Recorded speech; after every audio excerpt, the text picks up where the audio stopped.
here we are going to solve a system of linear equations with the technique, sometimes it's called elimination, sometimes it's called addition. Now I am going to first number my equations, and again that's just so I can keep track of them more easily. Now for this technique we do first have to have the a, or the x term, then the b term, and the constant on the other side.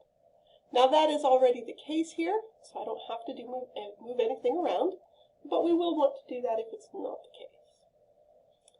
Now this is where it's going to start sounding weird. We want to have opposite coefficients for one of the variables. Now here, we already have this for the y. If you look, that's positive 2, and that is negative 2. So we will have to do this step in our next example, but this first one we are able to skip this step.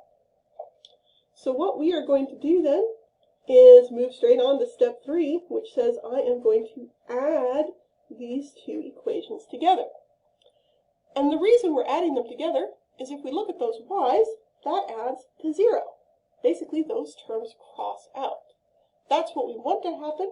We want to have just the one variable. And at this point, we should hopefully have a pretty easy problem to solve. And here I get that x is 2. Now, if we remember from our previous systems, we're not quite done yet. We do still need to find the other variable. We don't have an equation that just says y equals.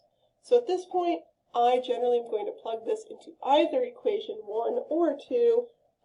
Usually doesn't really matter, whichever looks easiest.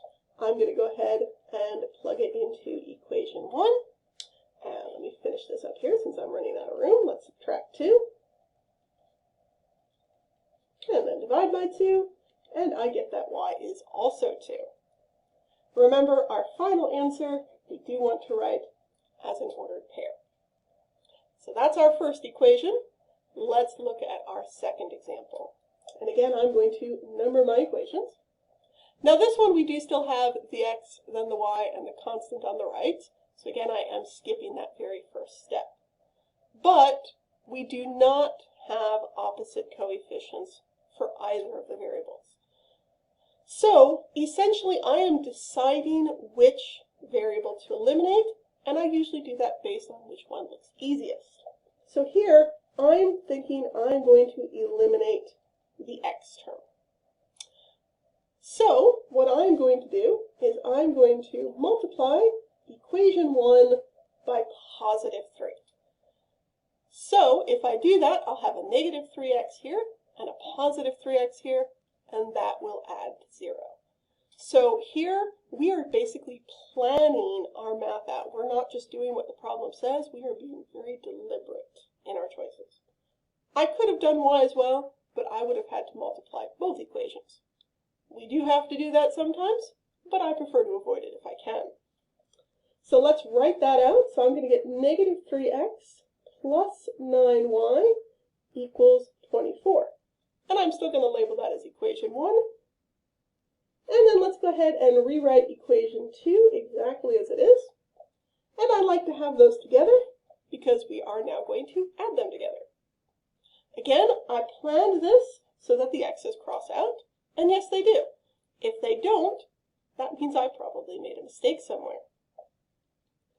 Now again, if I'm doing this correctly, that means I should have just the one variable left over. And that is exactly what happened here. Let's finish by dividing that by 14. And let me finish up over here. Looks like y is 1. Now again, I'm not quite done yet. I do still need to find my y. Now again, you can plug it into either equation. I'm going to use equation 1, and I'm going to use the original version just because smaller numbers does usually make my life a little bit easier.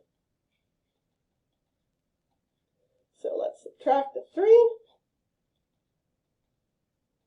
and then multiply or divide, however you want to think of it, by negative 1, and looks like I get negative 5 for x. So again, my final answer, which I write as an ordered pair, is negative 5, 1. And that is how we do the elimination or addition technique. Again, we've got two terms for that same technique.